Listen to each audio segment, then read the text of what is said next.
정부의 뼈를 깎는 노력을 비정한 예산이라 칭하면서 폄훼하고 진실을 호도하고 있습니다. 멀쩡한 형님을 강제로 정신병원에 입원시키려 했던 이재명 대표는 비정한 정치를 즉각 중단하여야 할 것입니다.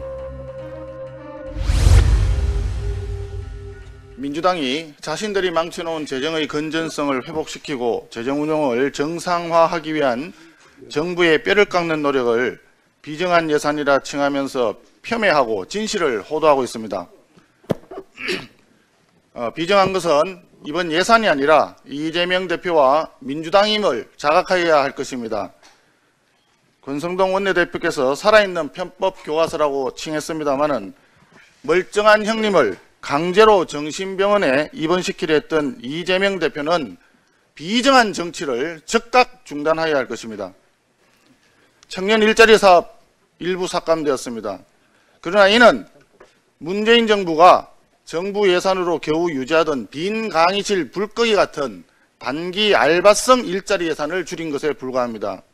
윤석열 정부는 첨단 산업 분야에 민간 일자리 창출을 지원하기 위해서 직업훈련과 창업 지원에 지난해보다 3,500억 이상을 증액하면서 청년들이 원하는 일자리를 제공하기 위해 최선을 다하고 있습니다.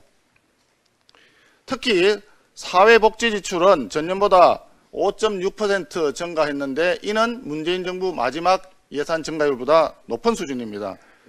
기초수급자, 노인, 장애인, 아동, 보육과 같은 취약계층 관련 핵심 복지 지출은 약자와의 동행을 강하게 추진하는 차원에서 12% 이상 증액을 하였습니다. 비정한 예산이 아니라 다정한 예산인 것입니다. 공공임대주택 예산 삭감은 문재인 정부 때 정주 여건을 무시하고 입주 희망자가 없는 지역에도 무턱대고 다가구 매입 임대 관련 예산을 증액시켜서 발생했던 부분을 일부 구조조정한 것에 불과합니다. 민주당은 또 부자 감세라고 호도하고 있습니다. 이는 불합리한 세액 부담을 정상화해서 대한민국의 중산층을 보호하기 위한 노력입니다.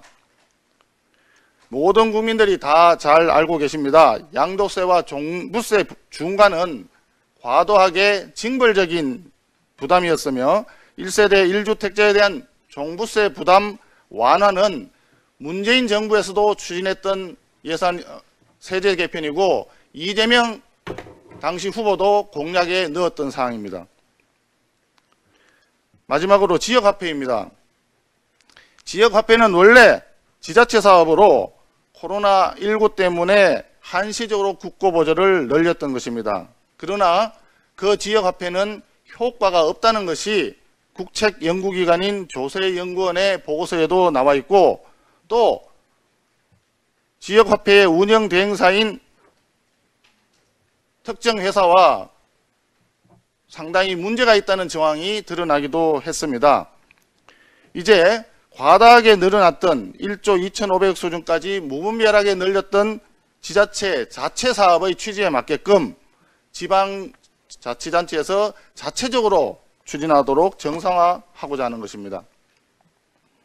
이재명 대표와 민주당은 지난 정권에서 벌어졌던 무분별한 재정 탕진 정책으로 나라빚이 600조 수준에서 1,000조 원 이상으로 폭등하는 등 미래 세대를 빚더미에 몰아넣었던 비정한 정치 책임자임을 망각하지 마시기 바랍니다. 허리띠를 졸라매고 재정 운영의 정상화를 모색하는 정부의 피나는 노력들을 무시하면서 거짓으로 국민을 호도하는 이런 부분은 반드시 국민들이 심판할 것입니다. 다시 한번 민주당과 새 지도부에 부탁 말씀드립니다.